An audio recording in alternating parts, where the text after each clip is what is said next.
instant pour que tout le monde puisse rentrer dans la salle.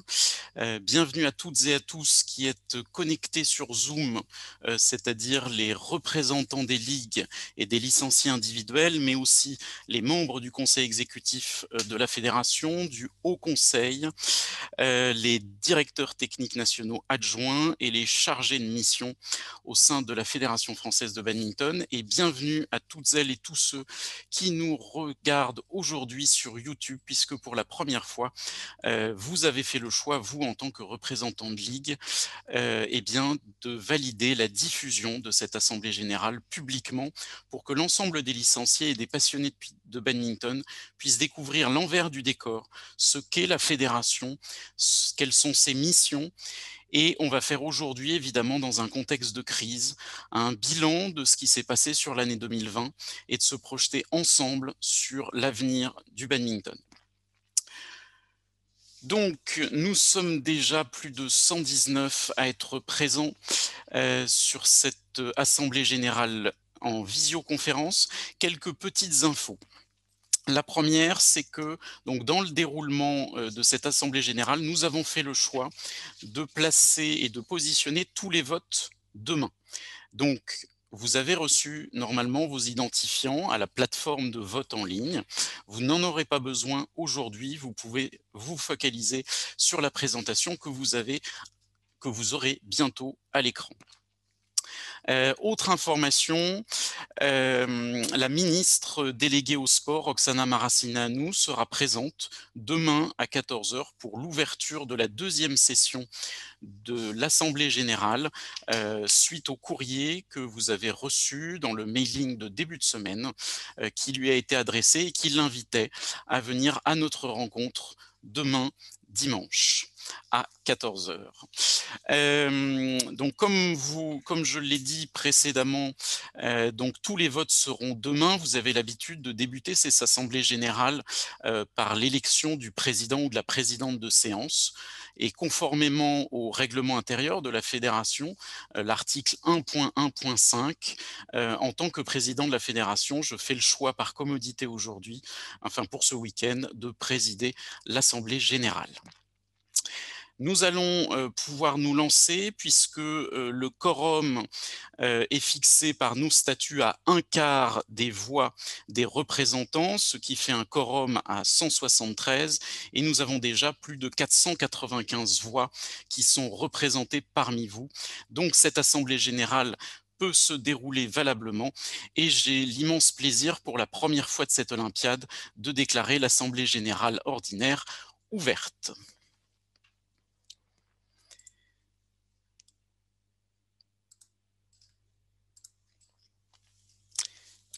Donc nous allons avoir deux temps distincts dans cette assemblée générale. Un premier temps aujourd'hui qui est une projection collective sur l'Olympiade, encore une fois dans un contexte de crise. Et demain, on aura plutôt les bilans de cette année 2020 dramatique pour le badminton français, mais voilà, qui nous permettront dès aujourd'hui de cerner les enjeux et de se projeter encore une fois tous ensemble vers l'avenir du badminton. Donc pour rappel, on se retrouve aujourd'hui en visioconférence par la force des choses, pour limiter les risques, pour respecter les contraintes sanitaires qui nous sont imposées. C'est la troisième fois de l'histoire de la fédération, puisque en septembre, l'Assemblée générale ordinaire 2019 s'était tenue. En décembre, pour l'Assemblée générale élective, qui était pour un certain nombre d'entre vous votre première Assemblée fédérale. Et donc aujourd'hui, en avril 2021, pour faire le bilan de l'année 2020. C'est aussi la première fois que l'Assemblée générale est diffusée en direct, dans un souci de transparence, mais aussi dans un souci de pédagogie, pour transmettre à l'ensemble de la communauté la réalité, l'envers du décor de ce qu'est le badminton fédéré. Nous partons donc pour 8 heures de présentation et d'échanges que nous espérons les plus riches possibles. Vous aurez la possibilité d'interagir pour les représentants des ligues tout au long de cette assemblée générale. Je vous rassure tout de suite, même si je suis président de séance, vous n'allez pas m'entendre parler pendant 8 heures, parce que sinon je pense que nous allons avoir un petit souci avant la fin de la journée. Donc vous aurez l'occasion d'entendre beaucoup d'acteurs de la fédération, les vice-présidents responsables de secteur, les DTN adjoints. Demain, vous aurez les trésoriers qui vous exposeront un certain nombre de données sur la partie financière de la fédération. Vous aurez également en fin de journée aujourd'hui le président du Haut Conseil, qui est une nouvelle instance à la fédération. Et puis demain, nous clôturons l'Assemblée générale par une élection, puisque lors des élections de décembre, le poste de médecin fédéral n'avait pas pu être pourvu. Donc on le rappelle, hein, pour celles et ceux qui nous regardent en direct aujourd'hui, l'Assemblée générale se compose de représentants de ligues élus et également ceux qui représentent les licenciés individuels. Ce sont 134 personnes qui ont été désignées pour juger l'action de la fédération sur les 4 années à venir. Et donc cette assemblée générale, que l'on a voulu encore une fois partager avec le plus grand nombre, a pour but vraiment que l'on se retrouve, de faire communauté aujourd'hui au sein de ce badminton fédéral, et puis de pouvoir échanger par rapport au contexte que nous traversons tous. Donc le programme de cette journée, donc encore une fois, un temps de projection, un temps de présentation, pour que vous puissiez, pour celles et ceux qui sont peut-être plus éloignés de la vie de la fédération, eh bien comprendre son fonctionnement, comprendre les enjeux et aussi comprendre, cerner notre vision du badminton en tant que nouveaux élus, puisque nous avons été élus en décembre, une nouvelle équipe, un nouveau regard, pour permettre justement au badminton de continuer son développement, de pouvoir rayonner de la manière la plus large possible et d'avoir la place qu'il mérite, parce qu'on en est tous convaincus, le badminton est un sport extraordinaire et nous voulons pouvoir, encore une fois, donner à son sport la possibilité d'exprimer toute sa potentialité. On fera une présentation des secteurs de la fédération qui sont nouveaux, nous changeons l'organigramme et vous aurez l'occasion d'écouter donc les responsables de secteur vous parler de leur mission, des acteurs qui les entourent pour les réaliser. On écoutera ensuite, après la pause, le rapport de la direction technique nationale avec les 3 DTN adjoints qui présenteront les bilans 2020 de leur secteur. On parlera ensuite de la crise et des premiers travaux menés par la cellule de relance au sein de la fédération. Et nous terminerons donc cette journée de samedi par le rapport du Haut Conseil.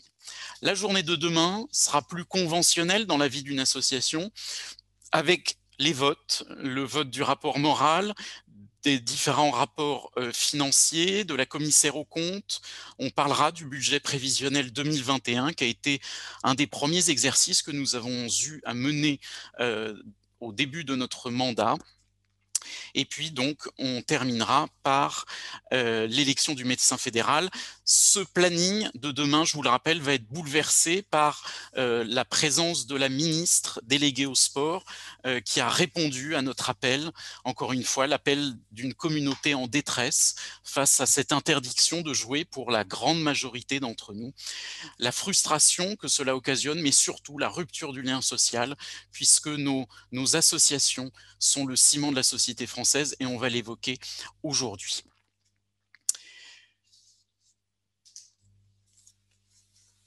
Donc maintenant, je vous propose de passer à ce temps sur la construction du projet fédéral, c'est-à-dire cette feuille de route qu'on s'est donnée pour les 4 années à venir avec l'ensemble des acteurs de la fédération.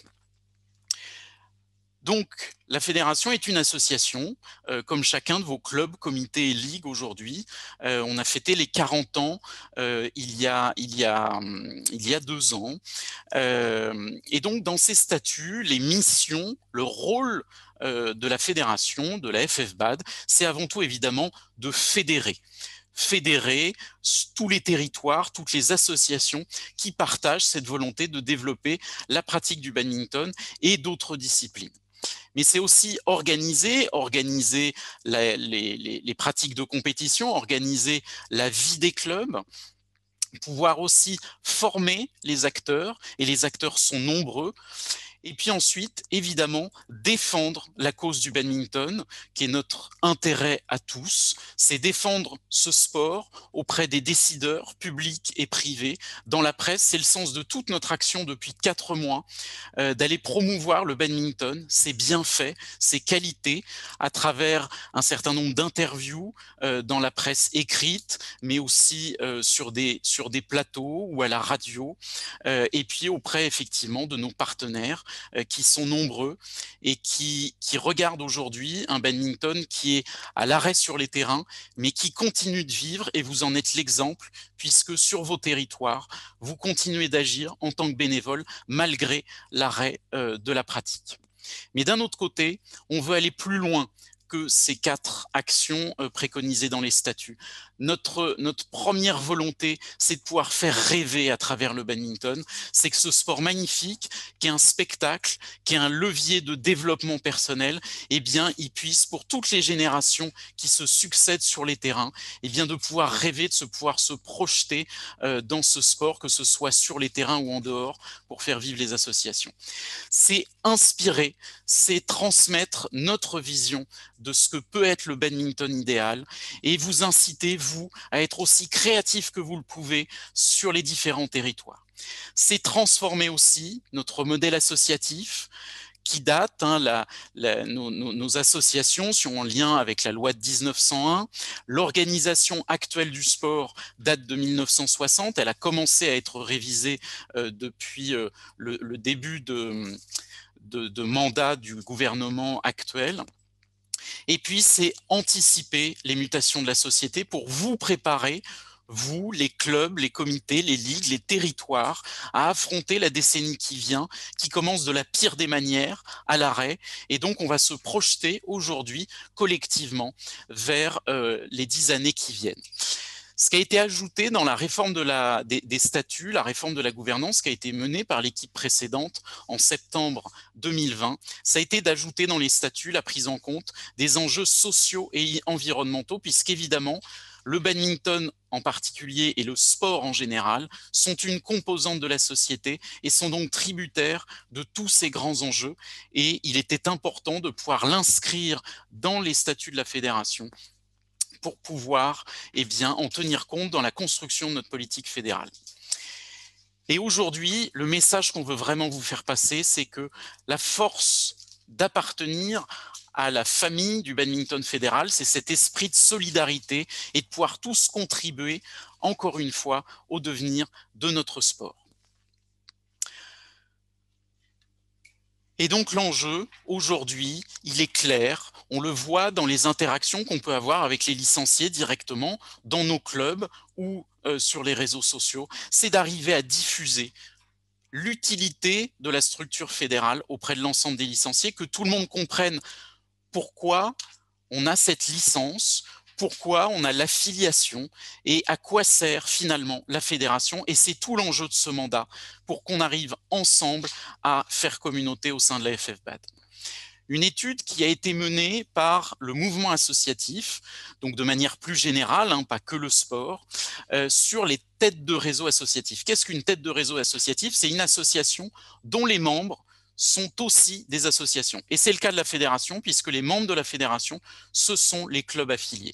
Et donc, ce travail a montré que les têtes de réseau ont globalement 6 fonctions, à commencer par le plaidoyer. Donc, c'est toutes les actions qu'on va mener au ministère des Sports, à l'Agence nationale du sport, pour promouvoir les intérêts du badminton. C'est aussi de l'animation de réseau. Vous tous, comment est-ce qu'on travaille ensemble? C'est notre capacité d'ingénierie et de pilotage de projets pour répondre aux enjeux, de l'accompagnement, parce qu'on est là à vos côtés pour affronter les difficultés que vous pouvez rencontrer. Et puis la fonction d'opérateur aussi dans les compétitions qu'on organise, dans le siège fédéral dont nous sommes propriétaires. Un petit retour sur ce qu'est la politique du sport en France. Aujourd'hui, on voit beaucoup de critiques à cet égard, mais il est important d'avoir ces notions-là en tête pour comprendre encore une fois comment est-ce que la vie de la fédération est construite puisque nous sommes une fédération qui a deux missions de service public confiées par l'État. Une mission liée au haut niveau et une mission liée au développement de la pratique pour tous, qui sont en lien avec, d'une part, l'agrément que le ministère nous attribue. Donc l'agrément ministériel, ça permet la mise en œuvre des missions de service public relatives au développement et à la démocratisation des activités physiques et sportives, c'est le code du sport.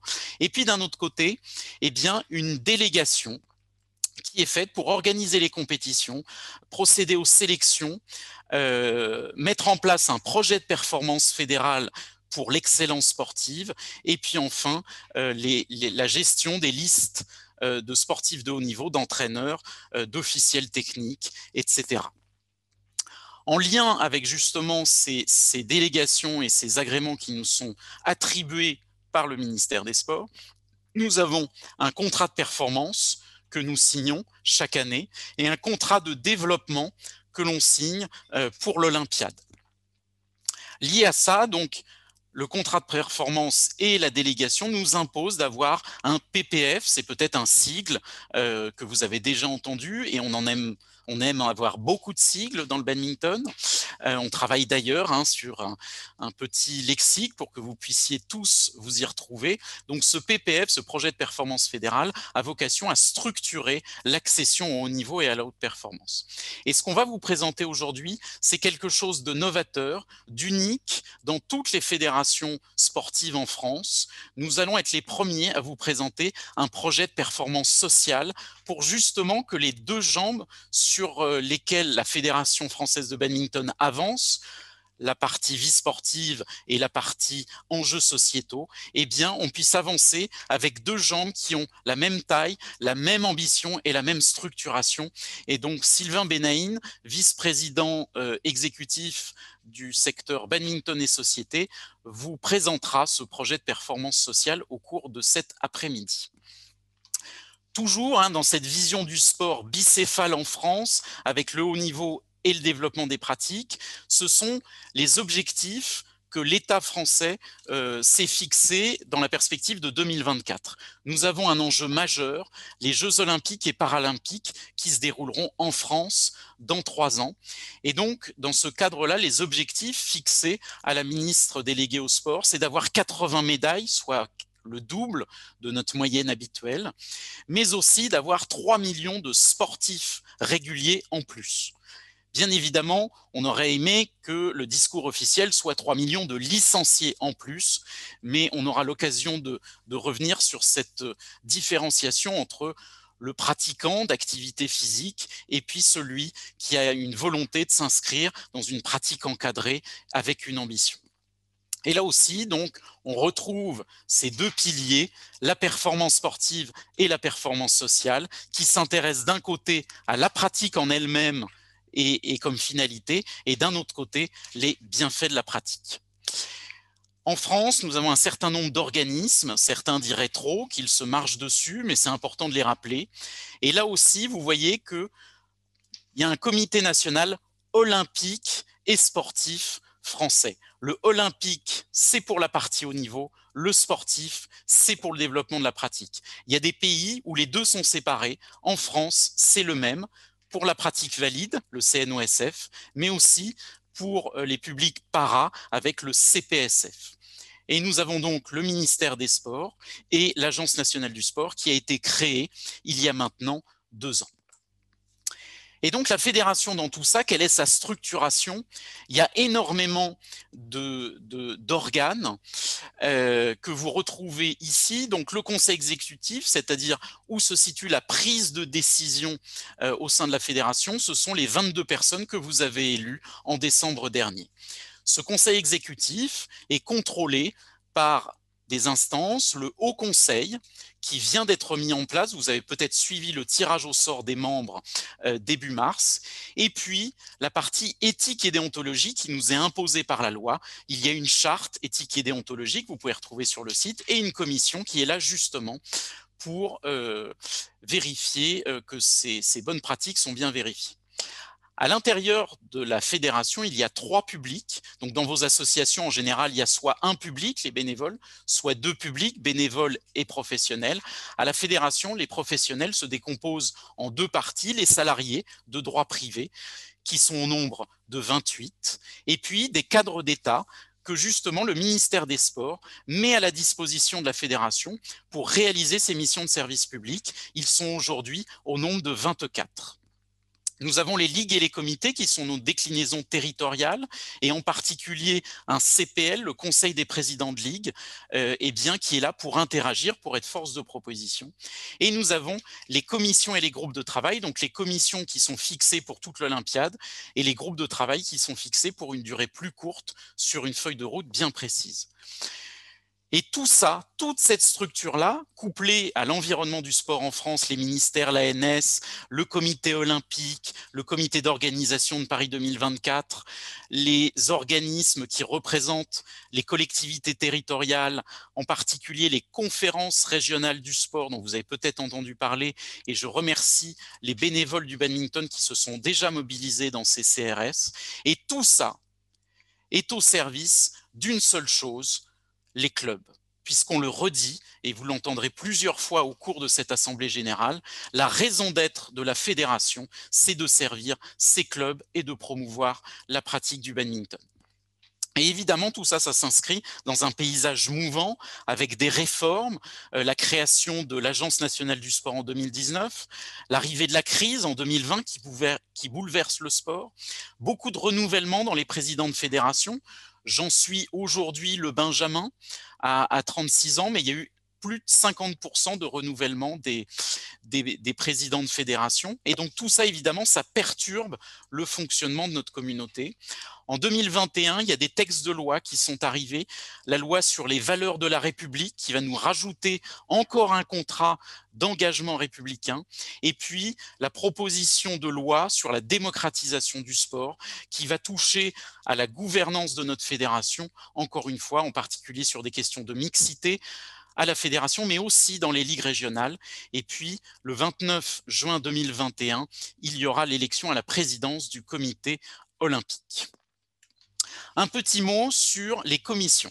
Donc les commissions, ce sont des organismes qui sont là pour être force de proposition au conseil exécutif, pour justement apporter toutes les contributions, la créativité de notre communauté pour enrichir la politique fédérale.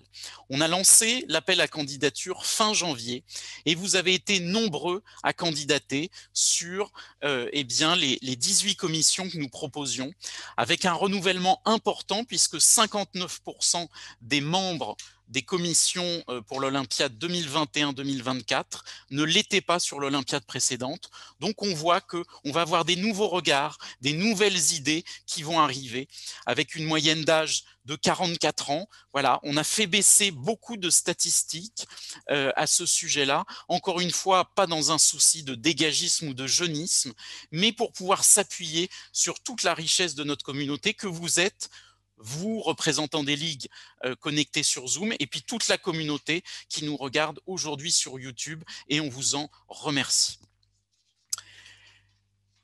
Un petit focus aussi territorial, puisque la France du badminton, ça n'est pas que la France métropolitaine et les 12 ligues, c'est aussi des ligues ultramarines, au nombre de 6. Wallis et Futuna nous a rejoints en 2020.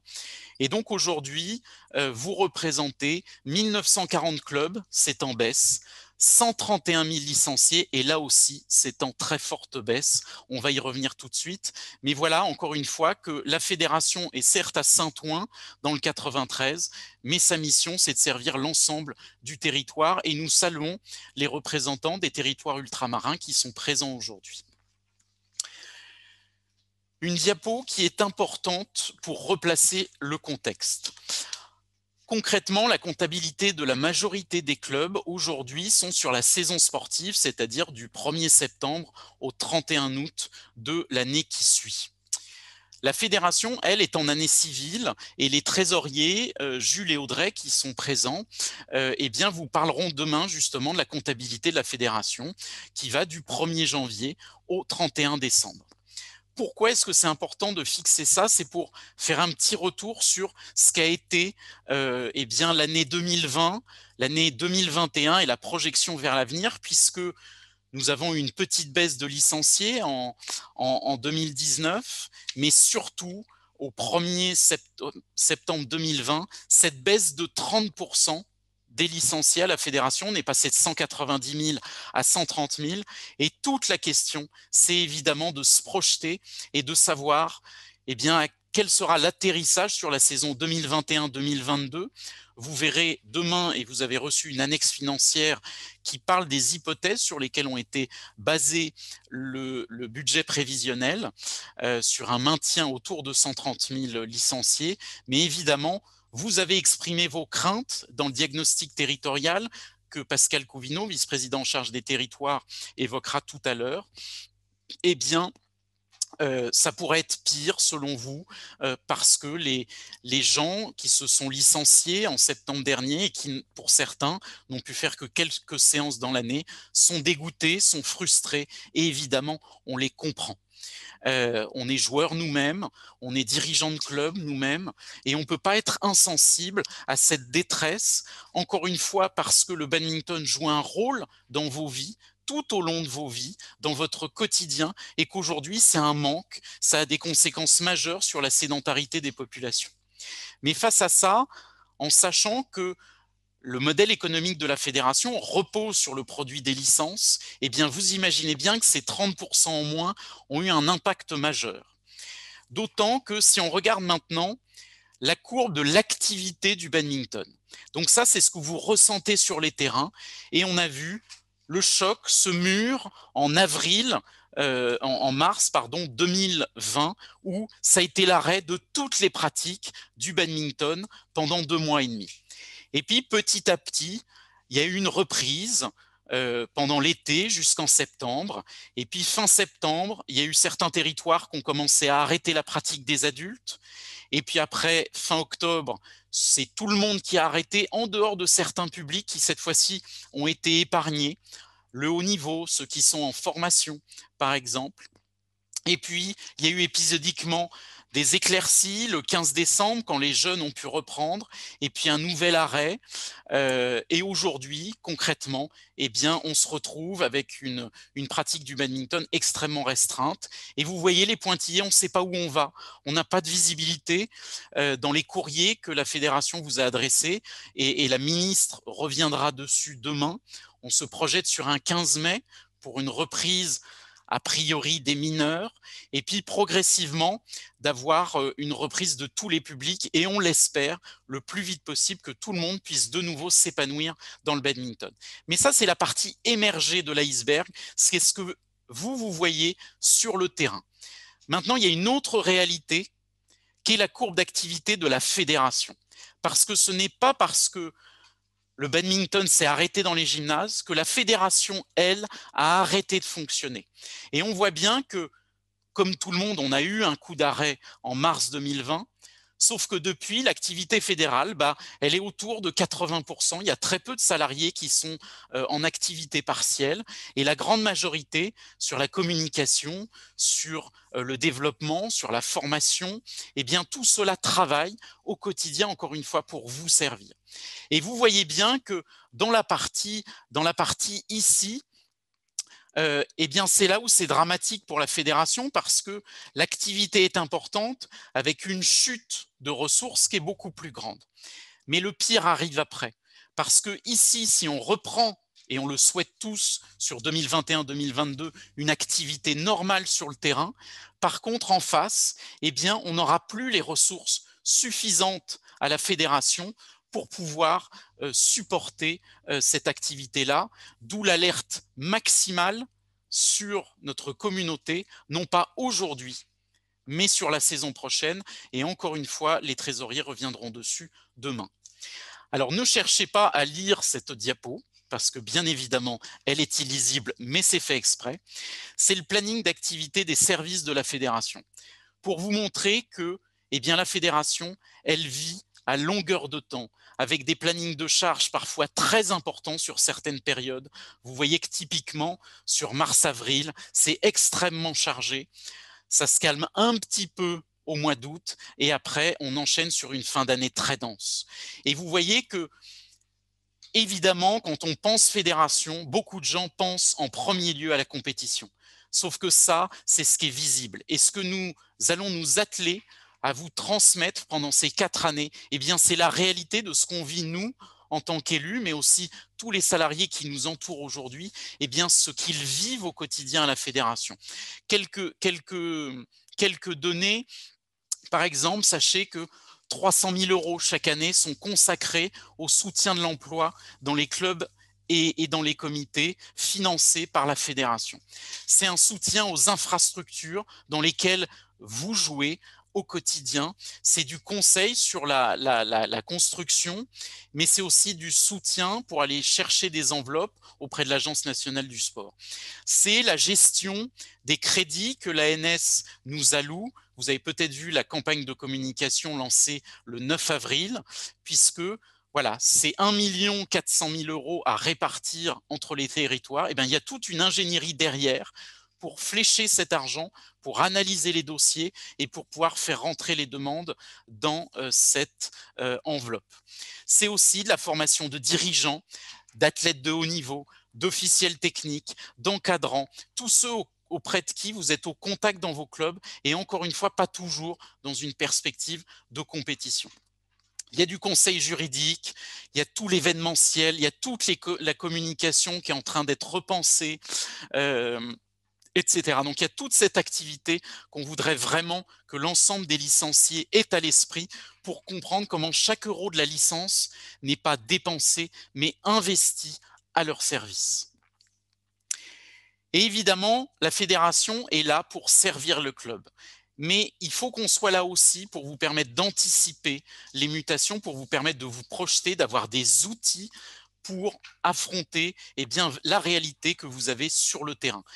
Il y a 4 mois, on était très nombreux au sein de l'équipe de nouveaux élus à être président de club. Aujourd'hui, on est encore majoritairement dans des conseils d'administration de club. Et donc, cette réalité-là, on la vit. Mais l'avenir, il est où?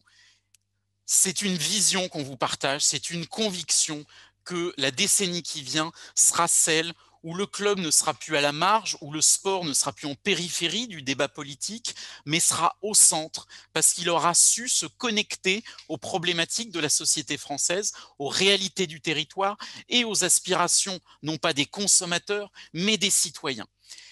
Et ça passe par le fait que, entre le club affilié à la fédération, le club affilié à d'autres fédérations affinitaires et multisports, des clubs qui ne sont affiliés à aucune fédération, de la pratique dans des structures lucratives, de la pratique tout seul, libre et autonome, en extérieur, dans les jardins ou dans des espaces urbains.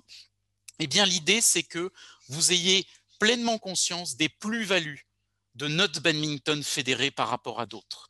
Et il est important que la fédération, justement, vous fournisse ces argumentaires, montrer quel est votre rôle clé, vous, de club, dans la vie de tous les pratiquants, et surtout d'être en capacité d'affronter l'avenir en diversifiant vos activités, en renouvelant vos modèles économiques, et surtout en se projetant dans des infrastructures, puisque le premier frein pour la pratique du badminton aujourd'hui, ce sont ces gymnases auxquels on a très peu accès parce qu'on se bat avec d'autres sports d'intérieur. Et notre avenir passe inévitablement par une appropriation de ces espaces-là, mais aussi d'autres espaces. Parce que l'association FFBAD de demain, elle aura sa section badminton traditionnelle en intérieur, dans un gymnase, avec des espaces de convivialité pour se retrouver avant et après les créneaux, pour partager du temps ensemble. Mais c'est aussi une section air badminton sur des espaces en extérieur, une section fitminton dans des salles de danse ou des salles des fêtes, et puis éventuellement des sections par discipline associée, le crossminton, le racquethlon, le plume foot, des choses dont on va vous parler aujourd'hui. Et donc, cette association de demain, elle n'a plus une seule activité, mais elle va en avoir plusieurs, avec des nouveaux publics à chaque fois, donc des nouveaux bénévoles, potentiellement plus d'activités, donc plus de fonds, plus de temps d'activité pour des potentiels professionnels, etc. Parce que aujourd'hui, quand on vient au badminton, on peut venir pour de multiples raisons. La liste n'est évidemment pas exhaustive, mais entre ceux qui viennent pour la passion de taper dans un volant, ceux qui adorent être bénévoles dans la gestion associative, ceux qui sont juste là pour consommer, taper dans le volant et repartir le plus vite possible, ceux qui sont dans une optique de compétition, de performance, de haute performance, eh bien le club doit savoir répondre à toutes ces aspirations-là et justement de sortir de ce rôle de j'ouvre le gymnase, les consommateurs tapent dans le volant, on ferme le gymnase. On en vient à notre projet fédéral.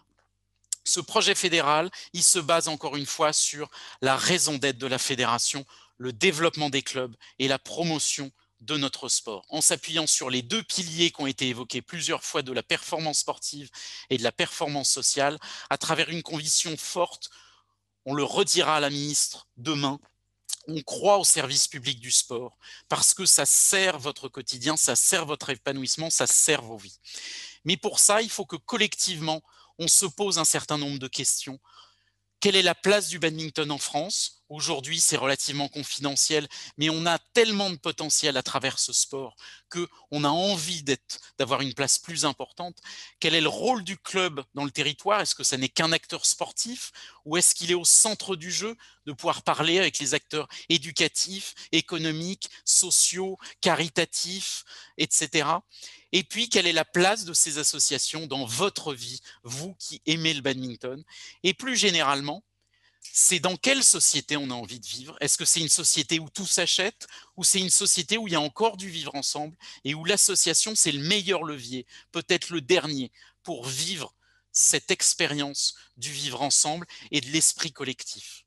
Et c'est en répondant à ces questions-là que nous avons construit le projet fédéral qu'on vous présente aujourd'hui, l'humain au cœur de la performance sportive et sociale du badminton, autour de ces 21 points gagnants pour le badminton français. Même si les 21 points gagnants, on y reviendra, c'est peut-être une terminologie qu'il va falloir revoir puisque le scoring actuel est remis en cause par la Fédération internationale. Ce sont 81 propositions avec des indicateurs parce qu'aujourd'hui, concrètement, la fédération paraît tellement éloignée du quotidien des badistes. On veut remettre du concret.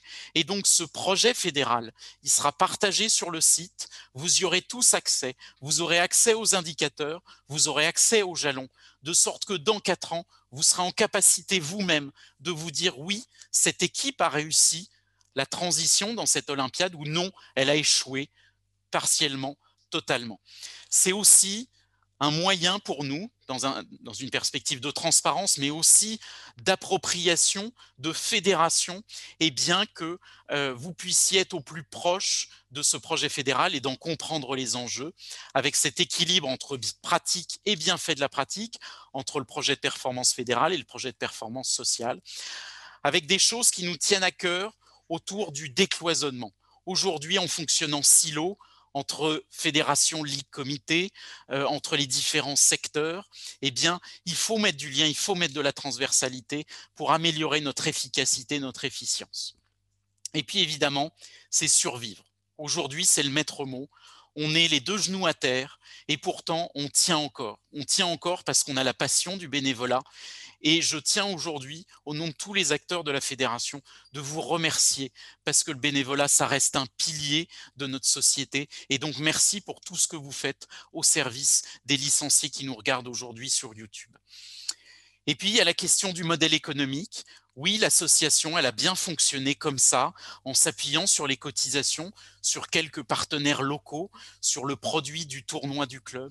Eh bien, demain, on est là pour vous fournir de nouveaux outils, une nouvelle manière de penser votre avenir. On ne fait pas d'ingérence dans les clubs. Encore une fois, le club n'est pas le 4e échelon de la structure fédérale, il est sa finalité, sa raison d'être, et ça change tout. Et donc, voilà, ce sont des outils qu'on va chercher à mettre à votre disposition tout au long de l'Olympiade pour que, à la prochaine crise, parce qu'on n'est pas dupe non plus, il y en aura d'autres, eh bien, vous soyez plus forts et on soit mieux armés pour ne pas être non essentiel comme on l'est aujourd'hui. Les grandes lignes de ce projet fédéral, eh bien, c'est évidemment en premier lieu la pratique sportive, parce que c'est ça qui nous a fait franchir les portes d'un gymnase. C'est taper dans un volant, c'est se dépenser, c'est transpirer, c'est performer, c'est aller le plus haut possible dans son niveau. Et donc pour ça, on dit toujours, le badminton a besoin d'une élite performante et d'une base épanouie. Et les deux ne peuvent pas fonctionner l'un sans l'autre. L'un alimente l'autre et l'autre est le meilleur porte-drapeau, le meilleur ambassadeur de l'un. Deuxième chose, c'est la notion de responsabilité, la notion de résilience et finalement pourquoi on fait du badminton et qu'est-ce que le badminton peut avoir comme impact positif sur la société. Ensuite, il y a la question de notre structuration interne. Oui, la fédération est une entreprise, c'est aujourd'hui une PME qui avait 28 salariés et quasiment 10 millions d'euros de budget. Aujourd'hui, c'est un petit peu moins en termes de budget. Et donc, on a à s'inspirer d'autres fonctionnements qu'un modèle associatif du XXe siècle.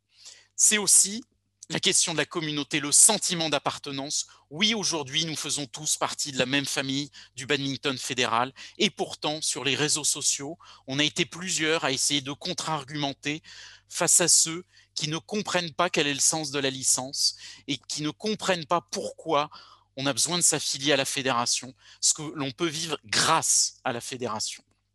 Et puis enfin, c'est vous, ce sont les bénévoles, ce sont les professionnels, ceux qui font vivre en réalité le badminton sur le terrain et qu'on va accompagner tout au long de cette Olympiade pour encore une fois construire ce badminton épanouissant, solidaire et fédérateur. Donc voilà l'architecture du projet fédéral qu'on vous partagera. Évidemment, le but aujourd'hui n'est pas de détailler les 81 propositions, juste trois exemples. Le premier, par exemple, c'est comment est-ce qu'on intègre les jeunes dans les clubs à la vie associative. Les jeunes sont dans nos écoles françaises de badminton, nos EFB, et ne savent même pas qu'ils sont dans une association, qu'il y a des bénévoles, ce que c'est que le bénévolat. Mais si on veut qu'ils prennent notre place, et je vous le dis, hein, je l'appelle de mes voeux, venez prendre notre place dans 4 ans, et bien que ceux-là soient formés à ça, qu'ils aient cette passion de l'engagement. Et donc cet engagement-là va être porté par le secteur badminton et société à travers la thématique éducation, va s'associer à d'autres secteurs au sein de la fédération pour un lancement de ces outils en 2023 avec des indicateurs autour du taux de fidélisation des mineurs, mais aussi des parents qui sont des bénévoles dans nos clubs.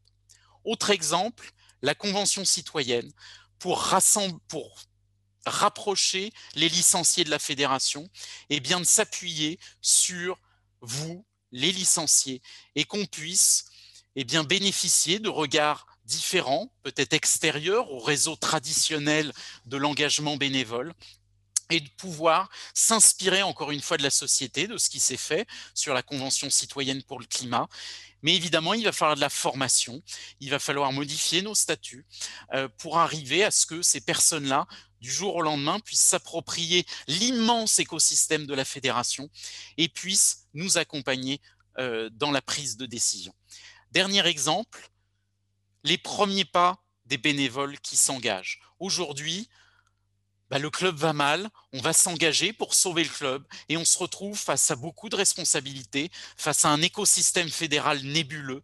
Et bien pour vous accompagner dans ces premiers pas, on va lancer une plateforme, ça sera progressif selon la taille du territoire, 2022, 2023, 2024, en s'appuyant sur différents secteurs de la fédération avec une plateforme numérique où vous retrouverez tout ce qui est essentiel à votre prise de fonction et à l'exercice de vos missions de bénévole. Donc pour finir la présentation de ce projet fédéral, vous pourrez poser toutes les questions que vous souhaitez de 15h30 à 16h à l'issue de la présentation du projet de performance sociale par Sylvain Benaïn et puis la présentation des différents secteurs animés par Aline Pilon, secrétaire générale de la fédération. Eh bien, voilà, la conclusion, c'est qu'on est une fédération en transition. En transition parce que la société elle-même est en transition. On a une société française qui est en ruine, non pas en ruine d'un point de vue immobilier à la sortie des guerres qu'il y a pu y avoir au XXe siècle, mais une ruine économique, une ruine sociale, une ruine sanitaire. Et évidemment, le badminton a toute sa place dans cette phase de reconstruction. Le contexte économique est particulièrement contraint. On aimerait faire beaucoup de choses pour vous accompagner dans des situations de précarité, mais aujourd'hui, voilà, il y a une réalité. Notre rôle, c'est la pérennité financière de la fédération. Il y a un climat de défiance qui s'est installé. Oui, vous avez contribué à la survie de la fédération à hauteur de 25 € sur cette saison. Et on va vous expliquer concrètement, aujourd'hui et demain, à quoi ces 25 € ont servi. L'organigramme qui va vous être présenté un peu plus tard dans cet après-midi va vous permettre justement de comprendre ce que sont tous ces secteurs à la fédération et quels sont leurs rôles. Il y a une modification de la gouvernance qui a été instituée par nos prédécesseurs et qu'on va continuer d'enrichir dans les années qui viennent. Il y a notre mode de fonctionnement qui est repensé. On est en train de recruter un directeur général à la fédération. On a un nouveau directeur technique national qui va être nommé le 1er mai. Nous vous dévoilerons son nom tout à l'heure dans la présentation.